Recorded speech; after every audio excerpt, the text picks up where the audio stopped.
अस्सलाम वालेकुम and welcome to sports floor. वो कहते हैं ना, there is never a dull moment. Well, there is never a dull moment in Pakistan cricket.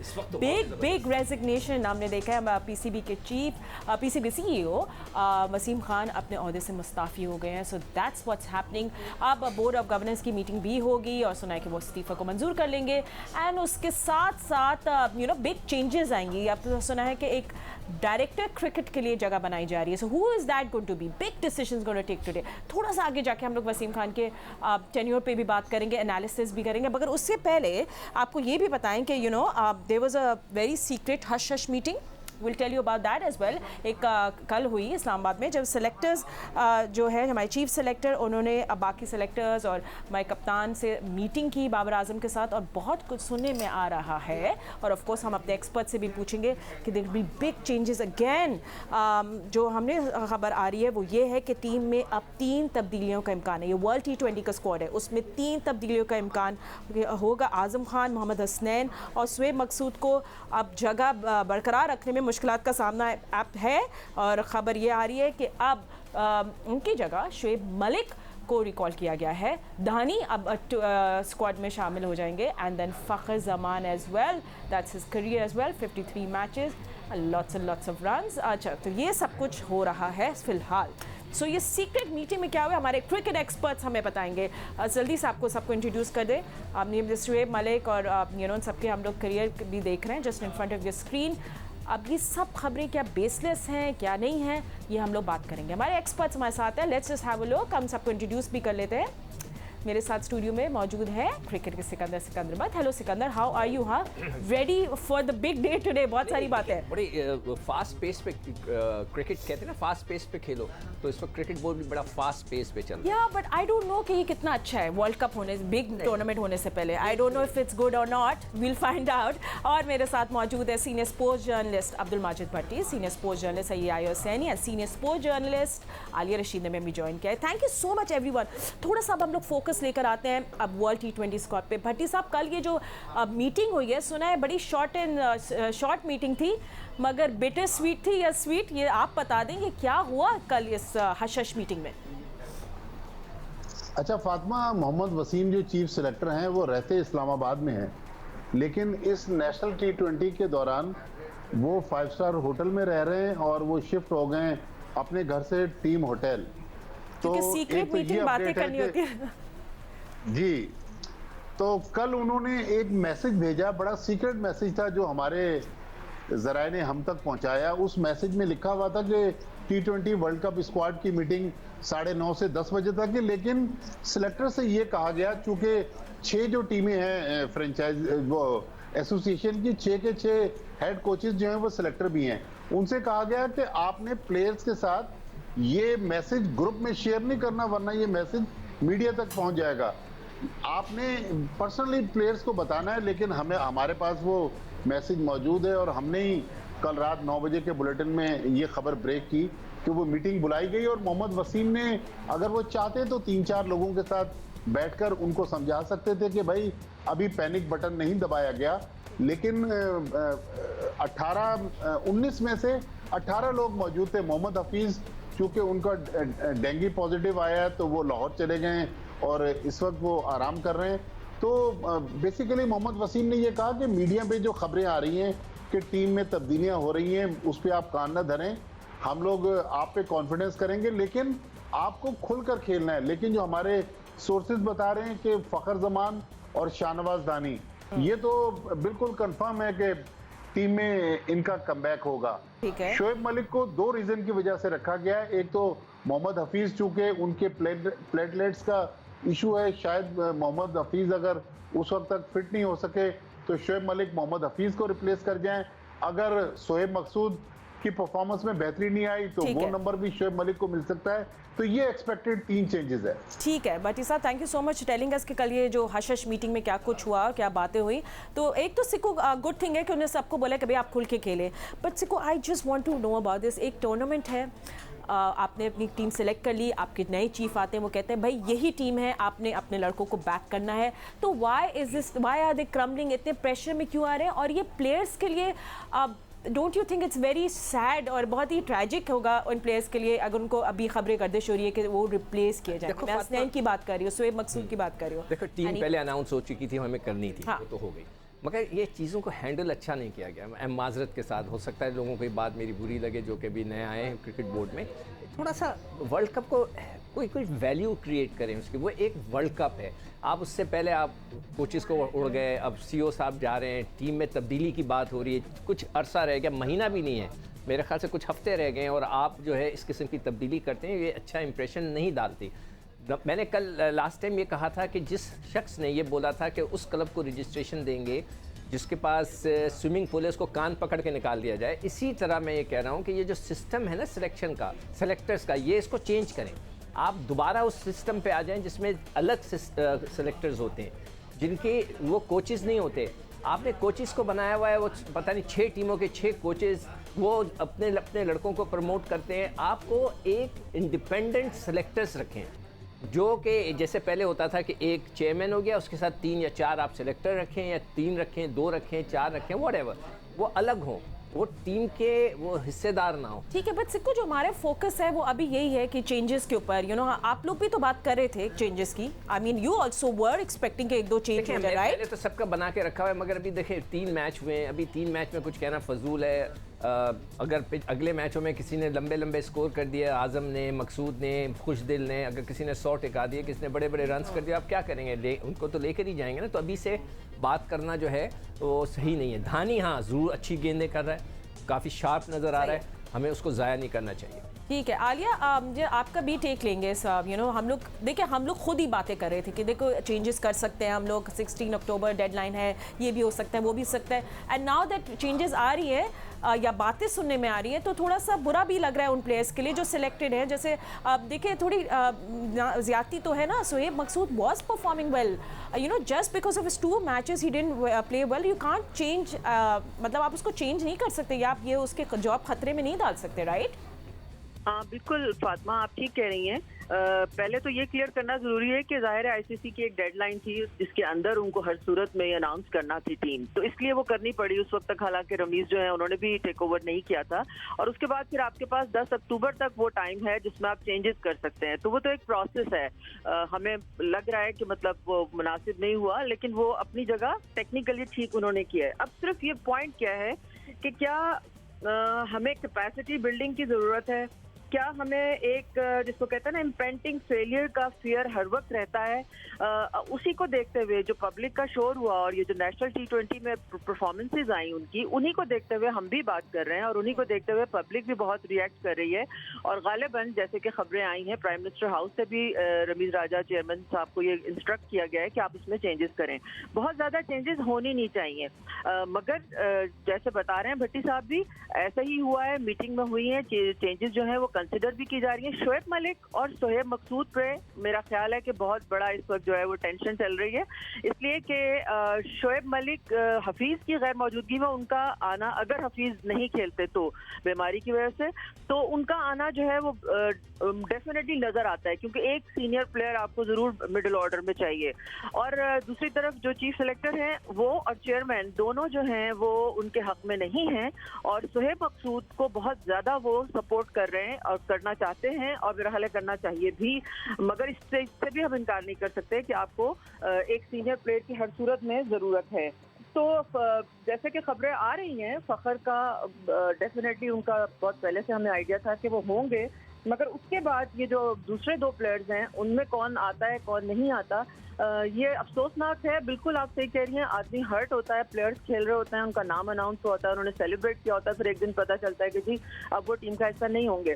धानी जो है फातिमा, उनका इंक्लूजन जो है वो 2 तरह से हम उसको देख सकते हैं, क्योंकि हमेशा याद रखिए इंडिया के अगेंस्ट जो भी हमने आईसीसी टूर्नामेंट्स खेले हैं उसमें कोई ना कोई जो सरप्राइज फैक्टर होता है वो बहुत कामयाब रहता है, और दूसरी तरफ मार भी पड़ सकती है क्योंकि उनको इंटरनेशनल का कोई एक्सपीरियंस नहीं है। तो ये सारी चीजें जो है उनको सोचनी पड़ेंगी। बिल्कुल। या तो जो मुझे जहाँ तक ये ट्रेंड लग रहा है अब, ये कि आपको लगता है कि मुझे अब ये लगता है कि शायद ये दिस इज नॉट कंफर्म, क्योंकि हो सकता है अब आगे वाले दिनों में शोएब मकसूद ऑन फायर हो जाए फॉर इंस्टेंस, और बहुत सारे रन्स बनाने लग जाए और वहाँ हसनैन विकेट्स लेने लग जाए, तो क्या ये फिर वापस चेंज हो सकता है? तो आई एम बिट कंफ्यूज्ड। आपको क्या लगता है क्या खिचड़ी पक रही है?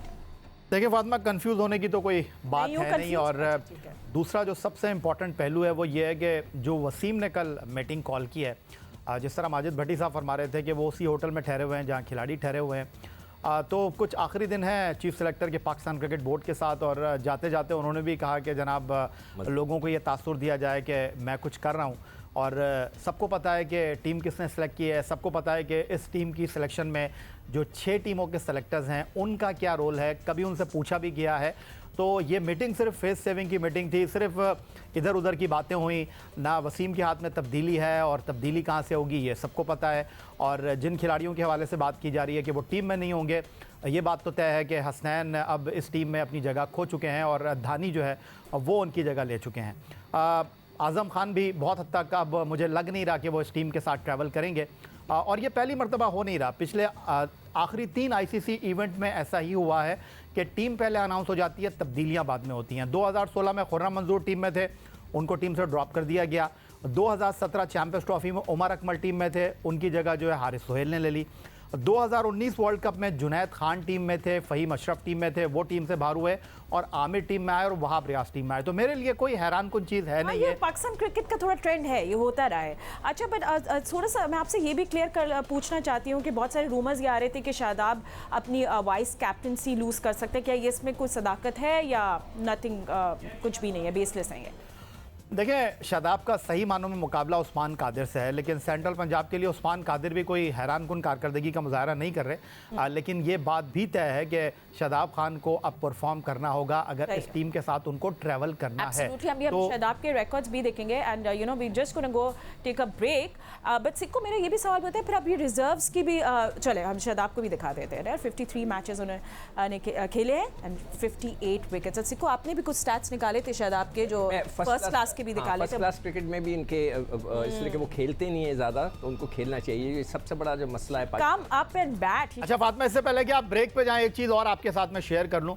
और Sarfaraz Ahmed most probably team के साथ ट्रैवल करेंगे, क्योंकि आजम जो है वो न सिर्फ 15 रुकनी टीम से अपनी जगह खो देंगे बल्कि 18 में भी नहीं होंगे। तो रिजर्व्स में अब क्या होगा वो सिचुएशन भी मालूम कर लेते हैं। Will just take a break and find out what's gonna happen. और ऑफ कोर्स हम लोग डिस्कस करेंगे world T20 just around the corner and 3 big resignations. 3 बड़े इस्तीफे हमने देखे इस मंथ में, you know, from Waqar Younis, Misbah ul Haq and now Wasim Khan. तो ये सब चेंजेस जो हो रहे हैं इस पे हम लोग ने एक वो दिया है, प्रिडिक्शन दी है सरफराज नहीं, उन्होंने कहा ना मोहम्मद वसीम भी आखिरी कर रहे हैं। Ooh, I know there's lot happening, and the good thing is कि अब सब experts हमारे साथ हैं। But just मैं थोड़ा सा उनके tenure भी देख रही थी सिको, and you know जब ये resign कर दिया वसीम खान ने कि क्या कुछ हुआ, you know सरफराज की रिमूवल हुई अंडर हिम, मिसबाह एंट्री आई, यूनुस खान आए और गए, फिर वका यूनुस, फिर कोविड टूर्स जो हुए, हम इंग्लैंड गए, न्यूजीलैंड गए, उस पर तो हमें उनको क्रेडिट देना चाहिए क्योंकि सबसे ज़्यादा एक्टिव हमारी ही बोर्ड थी। हम जा भी रहे थे, सब कुछ प्रोटोकॉल्स भी फॉलो कर रहे थे। फिर चीफ सेलेक्टर बने मिसबाह, ठीक है। एक चीज़ आपने अभी बोला ना कि उनकी जो अचीवमेंट है वो जाने वाली, उधर सबसे बड़ी जो गलती इन्होंने की है कि इन्होंने कोई TOR साइंस नहीं करवाए। देखें, हमारी हदीस है, हजूर सल्लल्लाहु अलैहि वसल्लम की हदीस है कि जो भी मुआहिदा करो लिखवा लो। उस वक्त अगर हम न्यूजीलैंड, इंग्लैंड, मैं कहता हूँ जाएँ खेलने, बिल्कुल हमें जाना चाहिए, हर एक से खेलना चाहिए, मगर हमें उसके बदले में कुछ लिखवा लेना चाहिए। ठीक है। एंड श्रीलंकन टीम भी आई, पाकिस्तान, साउथ अफ्रीका टीम भी आई। और यू नो एक चीज़ है, भट्टी साहब के पास हम लोग जाएंगे कि वसीम खान ने हमेशा कंप्लेन की, मुझे उनका इंटरव्यू याद आ गया जो उन्होंने बोला कि मुझे लोगों ने, पाकिस्तानियों ने सही तरह एक्सेप्ट नहीं किया, मैं हमेशा एक इम्पोर्ट रहा हूँ। तो इस पर आप क्या तबसरा करेंगे कि ये एक फैक्टर था, आपने ये देखा था, फोर्स ही किया थी ये रेजिग्नेशन? देखिए फातिमा, लेस्टरशायर काउंटी वो काउंटी है इंग्लैंड की जो लोअर टियर की काउंटी है, उसके CEO थे। उसके बाद सडनली ये टेस्ट प्लेइंग कंट्री के CEO बन जाना, 27 लाख रुपए उनकी सैलरी थी, $600 उनका डेली अलाउंस था फॉरेन टूर्स पर, अदर देन यूके में जहां उनका घर था $900 डेली अलाउंस था उनका। Absolute powers Pakistan cricket board ने उनको दे दी। उन्होंने चीफ ऑपरेटिंग ऑफिसर को तब्दील किया, उन्होंने चीफ फाइनेंशियल ऑफिसर को तब्दील किया, उन्होंने सिलेक्शन कमेटी चेंज कर दी, कप्तान चेंज कर दिया, उन्होंने मिकी आर्थर को हटा दिया, पूरी पाकिस्तानी टीम मैनेजमेंट तब्दील कर दी। और फातिमा, आज मैं आपको बिल्कुल हल्फिया ये बताने के लिए तैयार हूं कि जुलाई 2019 में बर्मिंघम में मेरी वसीम खान से एजबास्टन के बाहर एक कॉफ़ी शॉप में मुलाकात हुई। उन्होंने मुझे पाकिस्तान क्रिकेट को चलाने के लिए जो रोड मैप बताया था कि ये लोग मेरी टीम में होंगे, इन लोगों को मैं टीम से बाहर रखूंगा, सिवाय जाकिर खान के उन्होंने सारी अपनी ख्वाहिशात को मनवा लिया। लेकिन अनफॉर्चुनेटली आज उनका जो एंड था वो अच्छा नहीं हुआ। लेकिन पाकिस्तान क्रिकेट को वो जिस तरह तब्दील करना चाहते थे, आज पाकिस्तान क्रिकेट इतनी तब्दील नहीं हुई। वो कहते थे कि न्यूजीलैंड क्रिकेट से मेरे पर्सनल रिलेशन है, न्यूजीलैंड की टीम मेरी वजह से पाकिस्तान आ रही है। ये कोट अनकोट कैमरे पे उनका इंटरव्यू मौजूद है। वो इंग्लैंड के लिए कहते थे कि इंग्लैंड क्रिकेट बोर्ड से मेरे ताल्लुकात हैं। मीडिया के लोगों को वो करेक्टर सर्टिफिकेट देते थे कि ये अच्छे लोग हैं, ये बुरे लोग हैं। लेकिन अब पाकिस्तान क्रिकेट को अनफॉर्चुनेटली वसीम खान कहते थे कि मैं टॉप 3 में लाऊंगा, आज वो टॉप 3 में नहीं। ठीक है, अच्छा भट्टी साहब आपके पास हमारा टाइम कम है, आलिया के पास भी जाएंगे। Aliya, you know Wasim has had a good reputation, हम लोग सब लुक फॉरवर्ड कर रहे थे कि वो नए फ्रेश माइंडसेट के साथ आएंगे। What do you see of his tenure, आपका क्या एनालिसिस है? आई थिंक टेक्निकली इस वक्त जो रमीज राजा एक बार स्टार चेयरमैन के तौर पर आए हैं और जिस तरह वो फैसले कर रहे हैं, उसके बाद फिर फातिमा एक ड्राइविंग सीट पे 2 ड्राइवर नहीं बैठ सकते, क्योंकि अगर वसीम खान के पास कोई इख्तियारात नहीं होते तो फिर उनके रहने का जवाब नहीं बनता ना। उस वक्त ठीक था कि एहसान मानी साहब आए थे। एहसान मानी साहब, वसीम खान थोड़े से बदकिस्मत भी रहे हैं मैं समझती हूँ, इसलिए कि एहसान मानी साहब जैसे आदमी उनके ऊपर चेयरमैन लगाए गए जो कि इंतहाई कंट्रोल फ्रीक थे और जिन्होंने आसानी से आज़ादी से कोई फैसले नहीं करने दिए। मुश्किलात हुई, हम चाहें तो दोनों तरफ से देख सकते हैं। उनके टेन्योर में टेस्ट क्रिकेट पाकिस्तान में वापस आई है, which is a very big thing actually. और अगर न्यूजीलैंड और इंग्लैंड का कामयाबी से टूर हो जाता तो यकीनन हम उनको ये क्रेडिट देते और उन्हीं की वजह से ये हुआ। अगर सिक्योरिटी की बेस पे अगर हम शीशे के घर में बैठे हैं और हमारे हालात ऐसे नहीं है और वो टीम वापस गई है तो वो वसीम खान की वजह से वापस नहीं गई। Absolutely. Sorry Ali, I have to interrupt you because we're running out of time. But या आपको लगता है रमीज राजा आ गए हैं और उन्हें सबको बोल दिया है who's the boss and थोड़ा मैसेज क्लियर पहुंच गया सबको? देखिए फातिमा, बात दरअसल यह है कि जिस तरह एहसान मानी आए थे 2018 में, उन्होंने अपनी मर्ज़ी के लोगों को बोर्ड का हिस्सा बनाया, तो अब रमीज़ राजा भी वही कर रहे हैं। करना भी चाहिए, इसमें कोई दो राय नहीं है, लेकिन पाकिस्तान क्रिकेट को इससे क्या फ़ायदा पहुंचेगा? मैं तो सिर्फ रमीज़ हसन राजा की पहली प्रेस कॉन्फ्रेंस देख रहा हूँ और उस पहली प्रेस कॉन्फ्रेंस में उन्होंने 2 चीज़ें कही थी कि वो अब इंटरव्यू नहीं देंगे। तो उन्होंने कितने इंटरव्यू दिए हैं 13 तारीख के बाद, वो सबके सामने मौजूद है। दूसरा, उन्होंने कहा था कि इस टीम को आप बैक करें। इस टीम को खिलाड़ी अपनी परफॉर्मेंस से बैक नहीं कर रहे। जहाँ तक वसीम खान साहब की बात है, मेरा ख्याल है कि सिकंदर बख्श साहब कह रहे हैं वो मुआहिदे सामने लाना चाहिए। मैं सिर्फ ये बात कर रहा हूँ कि जब आप अपने खिलाड़ियों को परफॉर्मेंस की बुनियाद पर जो है टीम से ड्रॉप करते हैं तो वसीम खान को इस तरह जाने ना दें। ठीक है, आप उनका नाम शायद ECL में नहीं डाल सकते, लेकिन आप ये ज़रूर पाकिस्तानी कौम को बताएं कि उनके ऊपर कितने पैसे खर्च हुए, उनको बोर्ड में लाने वाला कौन था, उन्होंने पाकिस्तान क्रिकेट के लिए क्या काम किया, पाकिस्तान क्रिकेट को कितना नुकसान पहुंचाया, पाकिस्तान क्रिकेट को कितना फायदा पहुंचाया, ताकि आइंदा आप किसी को जब कह रहे हैं कि you know I understand what you're trying to say here. Sikandar, you know, there was one part of जो एक तो पूरे लोग थे जो बहुत अगेंस्ट थे वसीम खान के अपॉइंटमेंट से और एक पूरा एक जो बेस है वो फैंस का जो उनका था, they thought he is very professional, he is a good face for Pakistan cricket और वे कॉर्पोरेट कल्चर लेकर आए हैं, प्रोफेशनलिज्म लेकर आए हैं, हमारी ख़वातीन क्रिकेटर्स के लिए मैटरनिटी लीव और ये सब चीज़ें आई हैं जो पहले नहीं थी। और जो हम लोग कह रहे थे कि ओल्डर प्लेयर जो हमारे थे PCB में जो फेसेस, उनको भी वो लोग भी सब चले गए, तो एक अच्छा एक फेस आ रहा है। सो व्हाई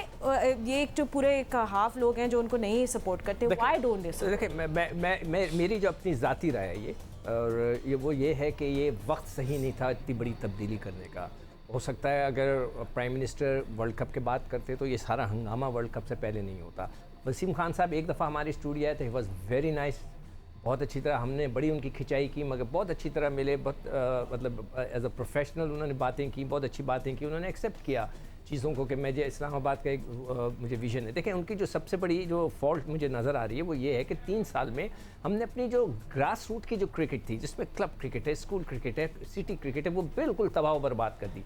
मैं सिंध की मिसाल देता हूँ कि सिंध के अंदर ऐसे लोगों को आपने रखा हुआ है इस वक्त कि जिन्होंने अपनी ज़िंदगी में क्रिकेट नहीं खेली। भट्टी साहब ने उन पर एक आर्टिकल लिखा है कि जनाब वो जो चीफ थे हैं आजकल सिंध के, उन्होंने सिंध की टीम को बोला मुझे हर इनिंग में 400 चाहिए। उन्होंने कहा सर हर वक्त नहीं 400 होते। उन्होंने कहा मैं कुछ नहीं जानता, मुझे हर इनिंग में 400 चाहिए। अब इस किस्म के लोगों को अगर आप इंचार्ज बनाते हैं तो इससे साफ नज़र आता है कि उन्होंने क्रिकेट नहीं खेली। हमें जो डोमेस्टिक के जो क्लब लेवल के ऑर्गेनाइजर्स थे उनको यूटिलाइज करना चाहिए। ठीक है। सो या आप जो हमें काफ़ी स्टोरीज देते हैं, तो आपको क्या लगता है कि एक और इस्तीफा पेंडिंग है क्या? वो भी अब सामने आ सकता है या नहीं? एक और नहीं, कई इस्तीफे पेंडिंग में really? इस वक्त डायरेक्टर मार्केटिंग बाबर हामिद साहब जो हैं वो पाकिस्तान में मौजूद नहीं हैं। उसके अलावा जो हाई परफॉर्मेंस सेंटर के मैनेजर हैं वो भी आशिर साहब, आई थिंक उनका नाम है, वो भी पाकिस्तान में मौजूद नहीं है। उसके अलावा और भी तब्दीलियाँ मुतवक्के हैं। और अब से थोड़ी देर पहले पाकिस्तान क्रिकेट टीम के former test fast bowler Mohammad Akram से भी रब्ता करने की कोशिश की गई है। और अगर आपको याद हो कि मोहम्मद असीम जो चीफ सेलेक्टर बने थे, उनसे पहले मोहम्मद अकरम का नाम जो था वो लिया जा रहा था। पेशावर ज़ल्मी के साथ एसोसिएट है मोहम्मद अकरम। और सुना डायरेक्टर क्रिकेट में भी 2 बड़े नाम के नाम आ रहे हैं, शॉर्टलिस्ट है।